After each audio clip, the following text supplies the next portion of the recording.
Slams President Mahama's environmental record, calling its Galamsey fight abysmal. No water for the citizens in Aboso, in Takwa, Trisia, Wasa, Bogoso. We don't have water for them because our water bodies have been destroyed by illegal mining activity.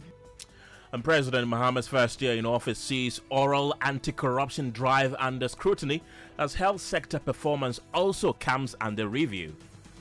No water for the citizens in Aboso. When you're going to fight corruption, you should fight it from the top. So you should take the high-profile cases. Yes, you should pick the big ones, the prominent ones, and move with speed because people are losing hope. Also, Asantehene Otumfuo Osei Tutu II calls for independence of Bank of Ghana from political interference, warning that the recent economic gains can only be sustained if the central bank is allowed to operate professionally and without pressure. When you're going to fight corruption, it is our lives we have placed. It is our lives we have placed in their hands. If they fail, we risk collapse. If they succeed, we walk in wealth and glory. We have details from his historic visit as the Bank of Ghana governor vows to keep lending rate at 10% by the end of his tenure. Coming up in business. We will also hear from the Asantehene who is talking about the fact that we shouldn't be carried away by the current economic gains, saying more work needed to be done. And in sports, well, we'll also hear from the local organizing committee for the African Athletics Senior Championship, who are assuring the country of an excellent tournament. And a bit later, Ghana drops 2 places to 6th in Africa on English proficiency behind Zimbabwe and Zambia for the first time. We'll tell you how this impacts the country. Details of these and many other stories coming up in the next 60 minutes. My name is Kenneth Gyasi. Feel free to be a part of this show by sending us a WhatsApp on 055 11 11 997. Details after this. Many thanks for your time this evening. And tonight, the Minority on Parliament's Environment Committee says the Mahama administration has performed abysmally in its fight against illegal mining. Despite efforts to clamp down on the menace, illegal mining remains one of the country's most pressing environmental challenge, contributing to the pollution of major rivers, the destruction of farmlands, and the loss of forest cover. Rating President Mahama's performance, Vice President of the committee, John Dako, said the devastation caused by illegal mining is worsening in many communities across the country. I think that it's been abysmal, to say the least. The president has chosen his poison when it comes to us as a people of Ghana. He decided that he would rather there is praise for him for stabilization of the city than the protection of water body. The president and his team, the government right now, has become the major dictator of Galamsey. The president should be ready to take the blame for neglecting the very downtrodden people he claimed to support. The president should take blame for the destruction of our water bodies. If you go to a place like Nzima, on the way to Maha Beach, where the Minister for Lands and Natural Resources generally hails from, is getting worse. Ghana Gas's right of way is being destroyed by illegal mining activities. Our water bodies right now, go to Takwa, there is no water in the Takwa Township. No water is flowing through the taps in Takwa Township because of Galamsey. The forest is completely destroyed. No water for the citizens in Aboso, in Takwa, Trisia, Wasa, Bogoso. We don't have water for them because our water bodies have been destroyed by illegal mining activity. We have a lot of birth defects in our community. Rates the performance of this administration. This is what the president is doing to the people of Ghana. Rates the performance of this administration when it comes to the fight against illegal mining. If 10 is the highest and 1 the lowest. I'll give them 0 because look, we are not asking for the establishment of these institutions. We are asking for action. That's the Vice Chairman of the Environment Committee, John Dako. And meanwhile, convener of the Media Coalition Against Galamsey, Kenneth Gyasi, says though the Mahama administration has shown willingness to fight illegal mining, more needs to be done to win the war. And then you would look at the issues around heavy metals. Arsenic is showing very high. Again, it's only a pam-pam, that is showing arsenic levels that are below the 0.1 milligram per liter level. Mercury, the same thing. Lead, the same thing. Cadmium, the same thing. So we're not out of the woods yet, are we? No, exactly. That's what I'm saying. So we really are not out of the woods. And there's a lot of, and currently there's one new risk that has come. What is happening is that these illegal miners are bringing people from Burkina Faso to come and do cyanide leaching. And they call something they call in situ leaching, where in the pits, they pour the cyanide in there. But, the large-scale miners would use cyanide under the regulation of the Minerals Commission and the EPA. And these, when they do them, they line the bottom of this and the sides of it so that the cyanide does not leach into any of our water bodies. Unfortunately, somewhere in the Ashanti region, it had to take the intervention of the EPA to ensure that a borehole which was closed by that place that had high levels of cyanide in it, they were able to prevent the community from drinking. What that would have done is that it would have wiped out that community. So the risks are also in there. So those are challenges that we have. What would you like to see in the second administration of this government when it comes to addressing the fight against, second year, the fight against Galamsey? What do we want to see? So what we want to see is, the issues around NIMOS. We need to provide NIMOS with the resources that are required to ensure that they can form permanent bases in some of these hotspots. As we do the same thing, we should do a similar thing for the Forestry Commission. Let's turn the Forestry Commission guards into proper paramilitary teams, arming them, providing them with superior firepower than what most of these environmental criminals, have. That's Ken Ashigbe there. He's the convener of the Media Coalition Against Galamsey. And with today being the first year since John Dramani Mahama returned to office, let's do more analysis on the president's stewardship the last 1 year. And joining me on the telephone lines is the executive director of the Peasant Farmers Association, Bismarck Norte. I also have on the phone lines the chairman for the Greater Accra region of the Association of Ghana Industries, Chonam Akpelu. Gentlemen, thank you very much for your time this evening. Let me begin with you, Bismarck. How would you rate the president's performance when it comes to impacting members of your association, the Peasant Farmers Association? Has it done enough in the last 1 year? Yeah. Hello. Good evening and happy New Year to you and your listeners. I think that generally we must say that the first year of the president's administration, when you come to the sector and then even their work for farmers, I think it has been generally okay.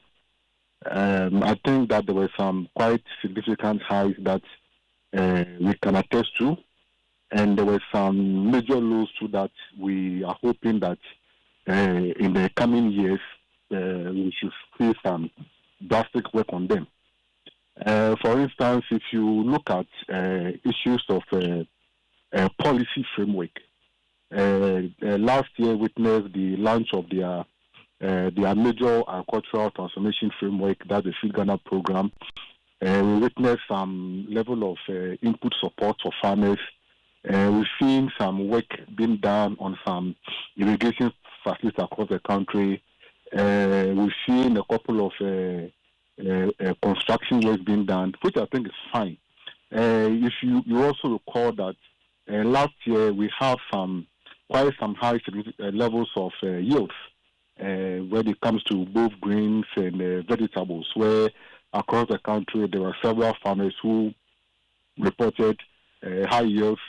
But we know the major problem that we had last year has to do with markets, and the fact that we were not able to put in place a proper system to ensure that we reduce post-harvest losses and reduce the investment loss of farmers. I think for me, that has been one of the major challenges that we didn't address very well last year.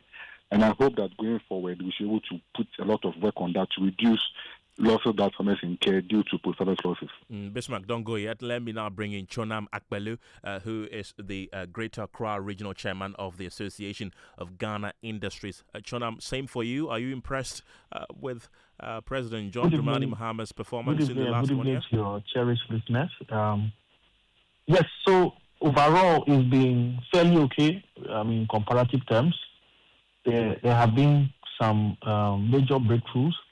I would like to begin with inflation, because inflation has one of our biggest pinpoints in the industry.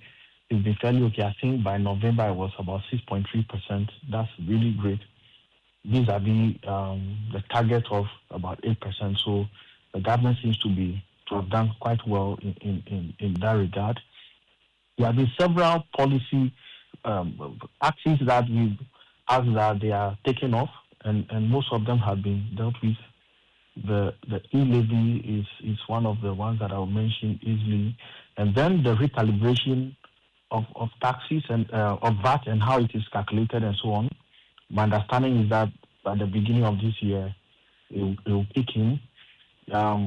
About 1.5% of withholding tax on processing of gold has been removed, and so on. And so clearly, some of these things that we've done major advocacy for has been taken care of. So it's been fairly okay. If you take the policy rate, for example, it has gone down significantly, except that we would like to see that a lot of more loanable funds are made available for industry. So those are the things that we'll be pushing for this year. It's one thing having lower policy rates and also effectively lower interest rates. It's another thing having our businesses to be able to access some of these monies to expand their business. Another major thing that is of concern is about the much talk about 24-hour economy, which is what is of interest to us in industry. Yes, so we've seen the policy. We've had several engagements with the Secretariat. It looks good so far, but we're still waiting to see the legal framework that back all of this, because we want to be sure that it's not just talk, it's grounded in law, and so we are waiting to see. But also the modalities of assessing the benefits under the 24-hour economy. And so this year we'll really be looking forward to expecting those answers from the government. But overall, it's been fairly okay. Chonam, you've mentioned the things that you say have been okay in this first year of President John Dramani Mahama. But consumers, people who buy goods and services from you, are saying that prices are still high. They are not coming down. Why? Yes, of course, it's a mix of reasons, because for us, we still have to source our raw materials from abroad and then process for most of our production processes. So what I can confirm is that prices have been fairly stable, but reduction of pricing for most goods is what the challenge has been. A lot of businesses are normally not comfortable reducing price, but I'm also fully aware that some of our members reduce prices significantly. I mean, I know the folks in the cement space, they've reduced the price of cement and other products as well. You see, what we want to see is how stable the prices have been over the years, because then stability allows us to plan, really. So we are more big on stability than the movements of the pricing.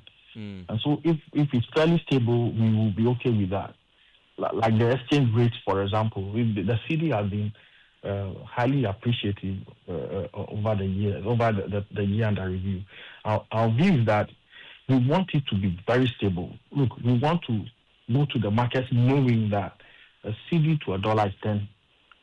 So that way, it allows us to plan for the larger part of time, as opposed to the movements around the currency. Right. Chonam, thank you very much. I still have Bismarck with me. Bismarck, the year ahead, what are Peasant Farmers Association of Ghana looking forward to achieving from the president?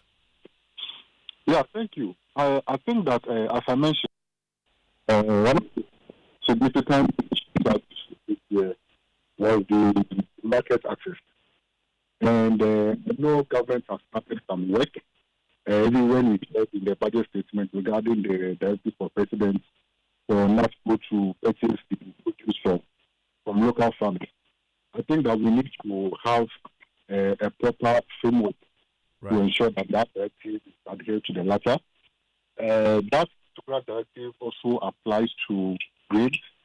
However, we also know that farmers are into the production of other crops like tomatoes, like cassava, and they also suffer from post-harvest losses.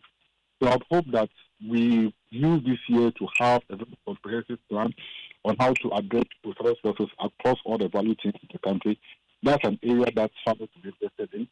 I think that generally, even though prices have been quite stable, we wish to see some reduction in the prices of inputs for farmers. I think that the conversation has all been about the amendments of the Tax Exemptions Act to ensure that these tax exemptions are applied to these inputs. We hope to see that actualized in this year, and also the plans to ensure that we have our own manufacturing companies that are producing this input locally. Lastly, the issue of inflation is very critical to us. Unfortunately, the whole of last year, we didn't hear much about the Palugu Dam. We know there are some works ongoing at various irrigation sites, but we know there's a huge plan to develop irrigation sites in 8 regions in the country. So we hope that for this year, government should do a lot of more action, provide infrastructure for us. The mechanization centers are something that we look forward to. And especially, we don't want to have the situation where we experienced last year, where we have to lose a lot of investment due to the market change. We are really hopeful that this year shouldn't happen. And also, there are still a lot of farmers who still have their produce locked up with no buyers. And I hope that the institutions will work up and ensure that this is also taken off from the farming.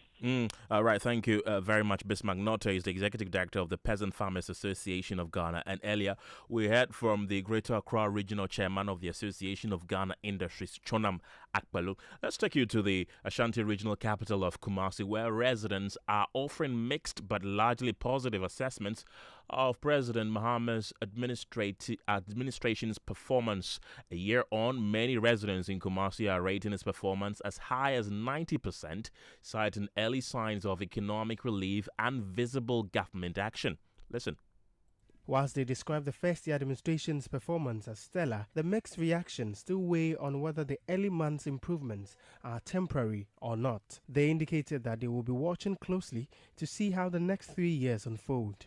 Mama buy what normal petrol what gas so even though safer ni dollar kwa what so.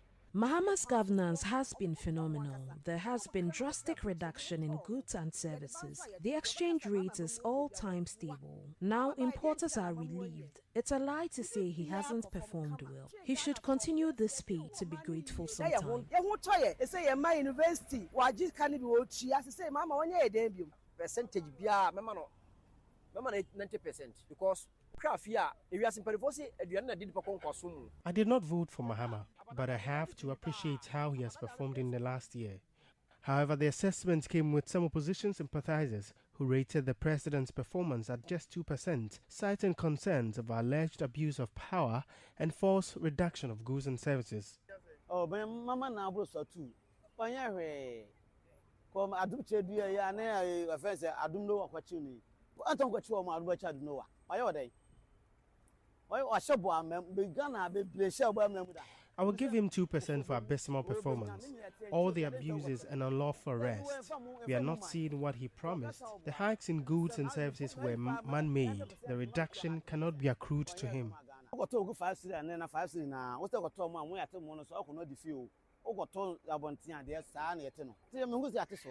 JoyNews, my name is Clinton Yeboah. Clinton Yeboah's report from the Ashanti region now. And let's bring you more stories on President John Dramani Mahama's first year in office. And as he marks 1 year in office, his administration's handling of corruption and the health sector is also coming under renewed public and expert scrutiny, with calls for stronger delivery on key campaign promises. On the anti-corruption front, a member of the Operation Recover All Loot Oral team and former Auditor General Daniel Domolevo has warned that public confidence in the government's flagship recovery program is beginning to wane. Well, the NDC had pledged ahead of the 2024 elections to recover all stolen public funds and state properties, but nearly a year into office, fewer than 5 corruption cases have reportedly reached prosecution. Mr. Domolevo urged the Attorney General to take urgent steps to restore hope in the oral agenda, stressing that delays in prosecutions risk undermining government's credibility. When you're going to fight corruption, you should fight it from the top. So you should take the high-profile cases, because in public financial management... So what do you expect from the AG this year? Yes, you should pick the big ones, the prominent ones, and move with speed, because people are losing hope, people are losing confidence, people think it's going to be business as usual, nothing is going to happen. So if it is possible, you should come out with different teams. That's the former Auditor General Daniel Domolevo there. Let's go on to the telephone lines right now and speak to Edem Senanu, who is an anti-corruption campaigner. Edem, grateful for your time this evening. You've been listening to the former Auditor General. Is he making thoughts that you agree with? Well, yes. Definitely, given the level at which they pitch oral, you recognize that citizens have been eager to see what is happening in respect of prosecution and recovery of any assets that have been stolen. Except to say that I have always argued that due process should be followed so we don't impinge on persons' rights as we get these things done. But he's quite right. If we can deploy other strategies to speed up the investigation, prosecution, legitimate ones that don't take away from the rights of individuals, that would be the way to go. And how would you rate the president's fight against corruption 1 year on? I think I'll call it above average. I was taking a look at the manifesto objectives they set out. Under good governance, they had about 11, including cutting down the size of government to 60, which they've done, realigning and merging some ministries, which they've done. There was the establishment of the Constitutional Review Committee, which they've done. There were at least 4 out of the 11 under good governance, which they have attacked, and then also 6 out of 15 under the anti-corruption. What stands out for me is the appointment of a special advisor on anti-corruption, the engagement with the judiciary over the special court. I thought that was important. And then the president stood up and was clear about not scrapping the office of the special prosecutor, even when, the parliamentarians were calling for it, which shows leadership. And I think that I'll give an above average.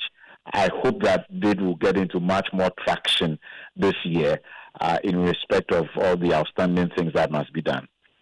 Of course, this is the first year of the president. Comparing this to just 1 year in the fight against corruption with successive governments, do you think this one has done enough? I wouldn't say it has done enough, but I would say the level of commitment and the institutional framework they've put in gives us a lot more hope. Because you see, we've never had an office set up to specially advise the president on anti-corruption.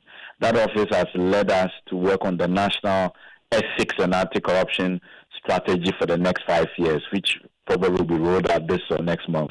A number of significant things that make us see that there's some seriousness. The question is whether they'll keep to the trajectory and deliver on what they set out to do, especially within the action plan. Right. Thank you very much. Edem Senanu is an anti-corruption crusader there. And that brings us to business. And George Riafe is here with the latest. George, what have you got for us? Well, coming up in business, Bank of Ghana Governor Dr. Johnson Isiama reveals country's international reserve reached over $13.8 billion, representing 6 months of import cover. We'll also hear from the Asantehene, who is urging managers of the economy not to be carried away by current economic stability insisting there's still a lot of work that needs to be done. The business news on Newsnight is brought to you by MTN Business. Welcome to the new world of business. Kingdom Books and Stationery, your number one stop shop for all your office essentials, Synthesis tanks, and Pepsodent, Herbal, and Charcoal. You're welcome back to Business on Newsnight. Now, Bank of Ghana Governor Dr. Johnson Isiama has revealed that the country's international reserves has reached over $13.8 billion. The Bank of Ghana Governor disclosed this when the Asantehene paid an official visit to the bank today. He noted the development can be described as record. Nana, I joined the bank since 1995, and I've never seen such figures since then. So this is historic. And in terms of imports cover, we normally use the imports cover to also express the international reserves level. We are looking at close to 6 months of imports cover. It's never happened in the history of the bank. Our trade performance has improved, and confidence in macroeconomic management has strengthened. Meanwhile, the Bank of Ghana Governor Dr. Johnson Isiama has maintained that the current economic numbers must translate into improving livelihood. Ghana's recovery, as we've seen so far, must now move beyond better statistics to better livelihoods for Ghanaians. It must translate into jobs for the industry, affordable for enterprises, and that does not reignite inflation, and a financial system that supports enterprise and long-term investment. The Bank of Ghana is fully committed to playing its role firmly, independently, and professionally, so that the gains we are beginning to see will become durable and inclusive.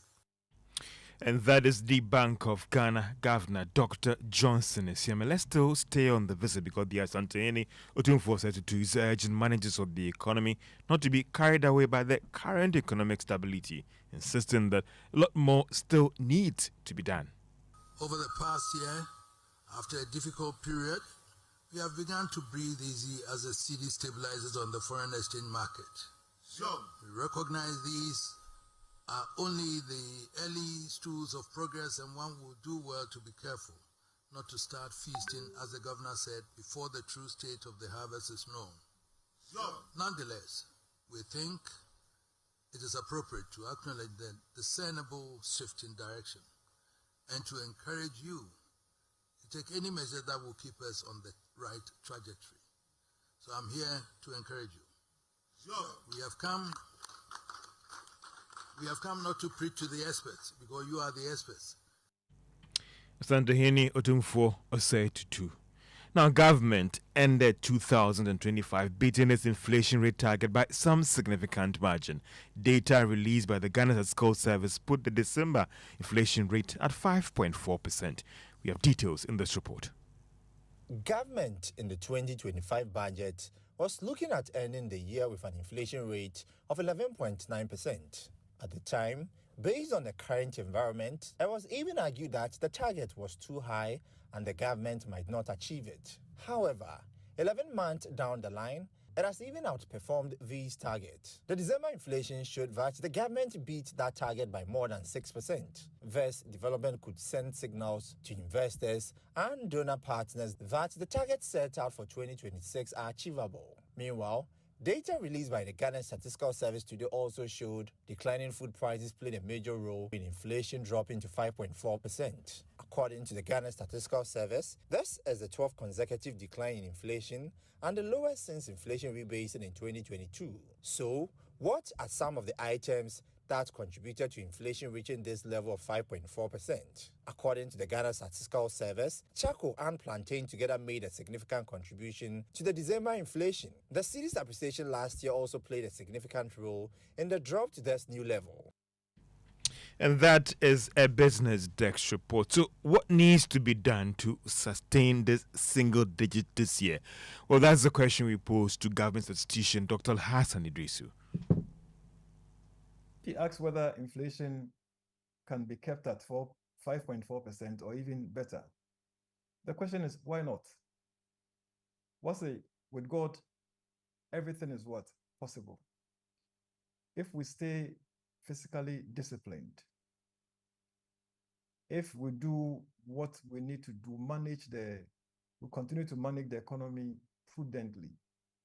If we exchange rate management yields into currency stability, as we saw in 2025, if we do not record adverse global shocks to some of the variables that affect inflation, if we implement the key real sector interventions in the budget, including agri-related interventions, financial sector-related interventions, industry-related interventions, the 24-hour economy program, and many other special initiatives that have been introduced in the budget, and we implement them religiously. And that is government statistician Dr. Alhassan Idrisu.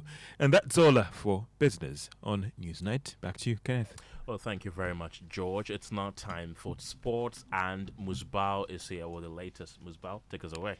Yes, well, Ken, there is a major event that's set to happen later this year. It is the 2026 African Athletics Seniors Championship, and that will be hosted here in Ghana. And the local organizing committee for that has assured government and the people of this country of the commitment to ensure the country organizes the best ever track and field event in the continent. The committee was inaugurated by the sports minister earlier this last month, and addressing the while reacting to the inauguration, the president of Ghana Athletics, Otumfuo Osei, promised that him and the rest of the members of the committee will do their very best to ensure that the event will be hosted from May 12th to the 17th will come off smoothly. We are so grateful for this inauguration today. We have been looking forward for it for a while, and today has marked the beginning of the work for the LOC. And on behalf of the LOC and on behalf of the chairman, Mr. Farhan Al-Hassan, we would like to sincerely thank Honorable Minister and the Ministry for this support. And we are going to do diligent work to deliver one of the best African championships in the history of Africa.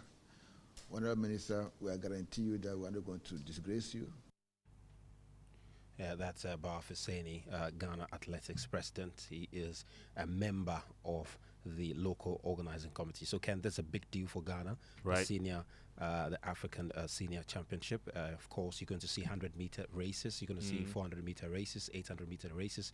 Remember the last time Ghana organized the, what do you call it? African Games. Yeah, the African Games. It was really, really great. The excitement was lovely.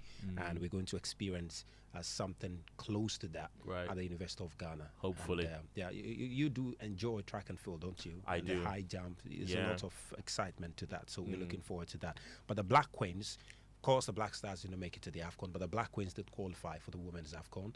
And tomorrow, next Thursday, 15th of January, they will finally know the group that they will be in, the teams that they will be facing in the group stage. There are 16 teams that will be participating in the tournament, and the Black Queens are part of it. And come the 15th of January next week, Thursday, we'll get to know the group stage and the teams that the Black Queens will be facing. So hopefully they will make us proud in that tournament. We certainly wish them all the best. But I've been seeing that Manchester United and Chelsea, have been competing on and off the field. Both of them sacked their coaches, hired new ones. Well, Manchester United not yet. What sort of rivalry is that, though? It's a case of both clubs failing to ensure some stability when it comes to the coaching area, right?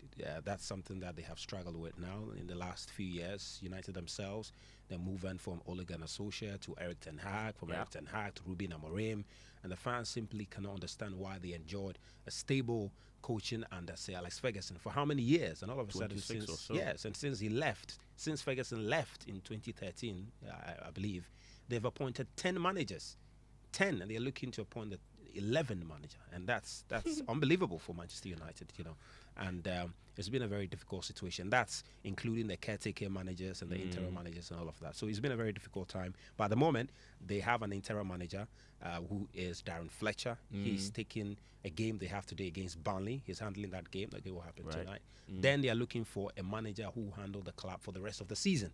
So they are looking at Oleg and Associate to bring him back. They're looking at Michael Carrick. They're also looking at Darren Fletcher. They're looking at Ruud van Nistelrooy, apparently. So they just need somebody for the remainder of the season. Then they can focus on a substantive coach. So that's what they're looking at. For Chelsea, they have a new coach. Right. It's called Liam Rezenoir. He's a British-born Sierra Leonean.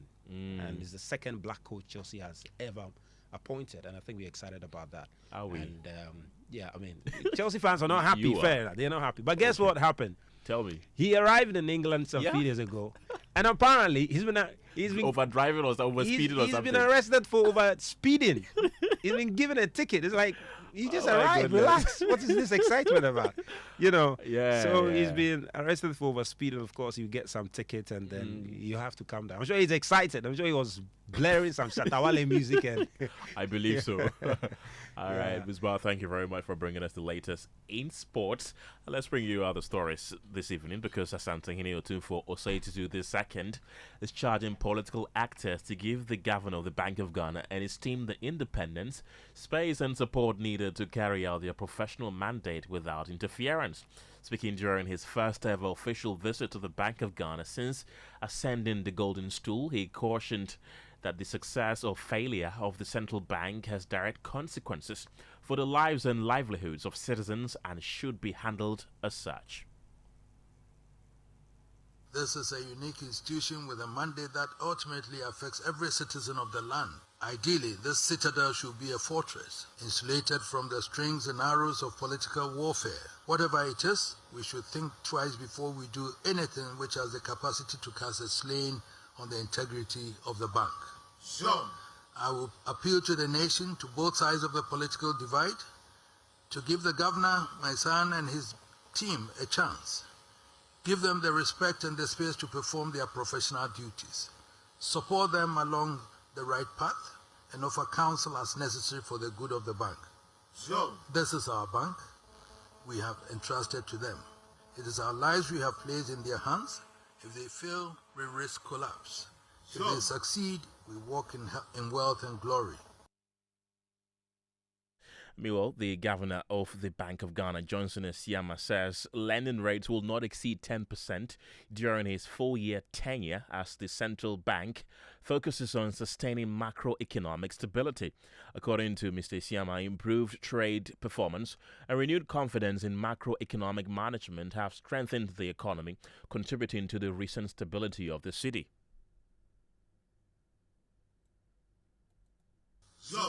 I hope the unavoidable attention being paid to the city does not mean we are relegating the second mandate of the bank, which has to do with interest rates, to the back burner.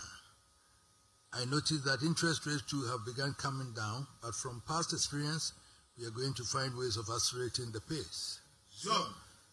Let me be as blunt as I can. No amount of investment by government on its own can scratch the surface of what we need to give ourselves a sound economy. Nor can we expect in this era of international discord to rely on foreign investments of any significance. This moment calls for a massive push to stimulate domestic private investment in industry. That cannot happen with interest at their current cutthroat rate and level. The challenge I leave with your creative brains is to fashion how you move the economy from the crippling high interest regime to the level where it becomes a stimulant of business and wealth creation. The second issue I wish to touch on it is the bank of the public in the public sphere. This is a unique institution with a mandate that ultimately affects every citizen of the land. That again was Otumfuo Osei Tutu II challenging Ghana's economic managers to chart a clear path from what he describes as crippling high interest rates to levels that actively support business growth and wealth creation. We can now listen to the governor of the Bank of Ghana, Johnson Esiama, who says lending rates will not exceed 10% during his 4-year tenure. My 4-year tenure, that lending rates will not be more than 10% in this country.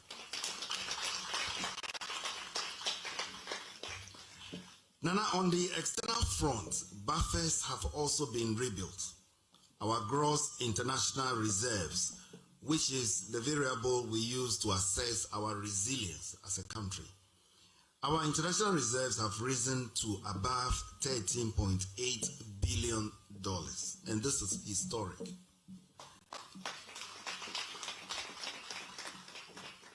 Nana, I joined the bank since 1995, and I've never seen such figures since then. So this is historic.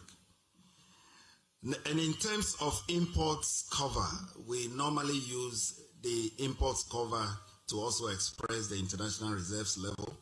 We are looking at close to 6 months of imports cover. It's never happened in the history of the bank. Johnson Esiama is the governor of the Bank of Ghana. Away from the central bank, the National Commission for Civic Education is appealing to the government to actively and promptly fulfill its responsibilities to make the constitutional review process successful. Well, you will recall that a few weeks ago, the Constitution Review Committee presented its report to President John Mahama. The president, upon receiving the report, announced that he would establish an implementation committee early this year, and some members of the Constitution Review Committee will be invited to serve on the implementation committee to bring institutional memory. Listen to Chairman of the Constitution Review Committee, Professor H. Kwesi Prempeh, explaining what went into the committee's work. We have actually accumulated a number of different experiences. As of 2011, when the big report was done, we had never had even an election petition before. Yes. Shortly thereafter, we were to have the first one, and then we've had a second one. Those are experiences that shape our understanding of how certain parts of the Constitution are working. When the federal report was put together, we had not experienced the death of a president in the office. We've experienced that, and how a vice president is chosen to succeed. So we then look at that provision as working. We have not experienced a hung parliament. We have since experienced it. So we've gone through certain experiences that inevitably will shape your understanding of certain provisions and also how they're working or not working. That's Professor H. Kwesi Prempeh there. Now, Ghana has slipped 2 places to 6th position in Africa on the 2025 English Proficiency Index. That is according to the latest ranking by Education First. Well, the report classifies the country as moderately proficient in English behind countries like South Africa, Kenya, Nigeria, and Zimbabwe. Well, globally, Ghana placed 36th out of the 123 countries and regions assessed in the index. And my colleague Gemma Apia is joining me in studio with more. Gemma, what has been Ghana's performance over the years? So, Ken, Ghana was first added to the English Proficiency Index in 2021, and we have consistently ranked 4th in Africa until 2025.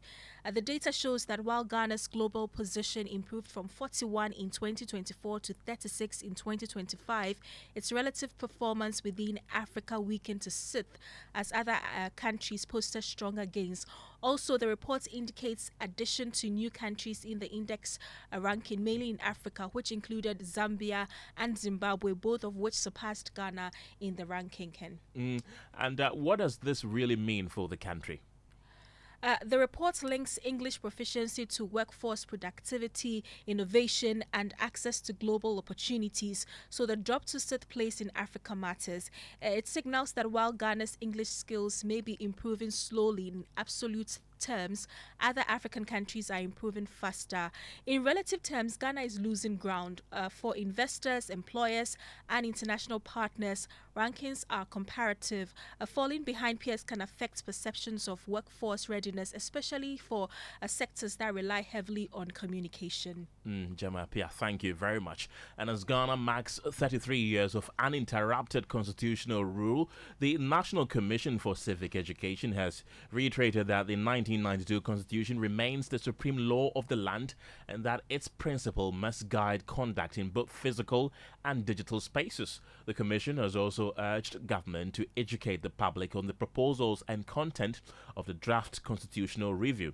Well, meanwhile, the Member of Parliament for Minsha South, Nana J. Bafo Ewua, has described the Constitution as fairly successful, but warns against the holistic amendment of the constitutions. He spoke earlier on JoyNews. We should go past an experiment, right? Or we should go past holistic or substantial experiment. What we have is working. Parts of it which are not working, you touch them. And so, yes, I would support parts of the constitutional reforms proposal, right? But I would not support a substantial amendment. And indeed, even with the Constitutional Review Committee, I wait to see the explanatory notes, right, as to what has informed the proposal choices, because it is not only an amendment they are proposing. They are also proposing that it should be amended, to capture a certain effect.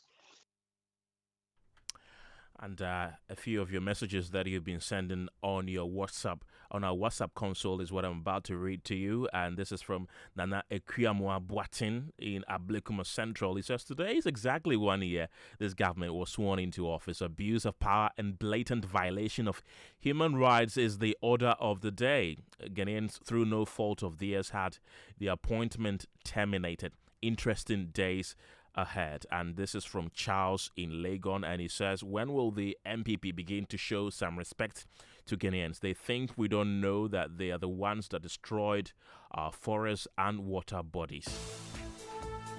And that's how we end News 9 tonight. Thank you very much for your company. My name is Kenneth Gyasi. Have a good evening.